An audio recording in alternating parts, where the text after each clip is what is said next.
A few moments later. What's up, idol? So for today's video, I'm gonna share to you how to easy fix the error 54 in Ninebot es4. Just to share with you guys, I have one subscriber here in Abu Dhabi asking for help regarding his scooter showing error 54 in screen. So shout out to Sir Gerald, the owner of Ninebot es4 scooter. Error 54 is a known error, so it means you cannot find this error in error list. Disclaimer guys, I'm not an expert nor a technician, but this video is all about helping my subscribers to fix his issues without asking any returns. And in the last part of this video, I'm gonna share to you the possible reasons why the error 54 happens. So if you are new in this channel, please subscribe and hit the bell button, like and share for you to be updated for my upcoming videos.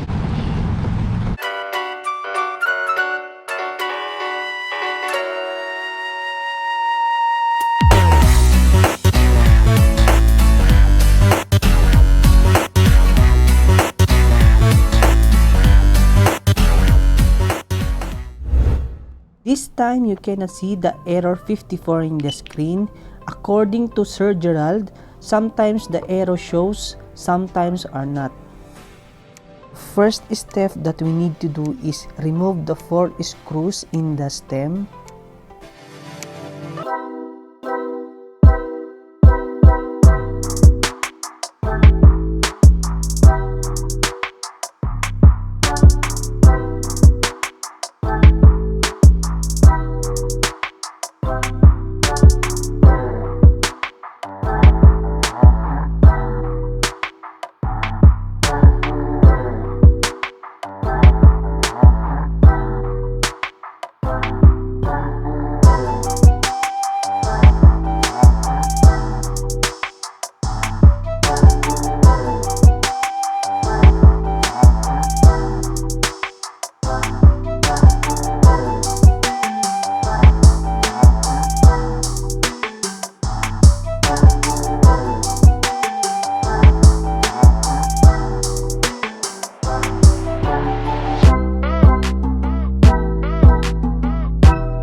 One eternity later.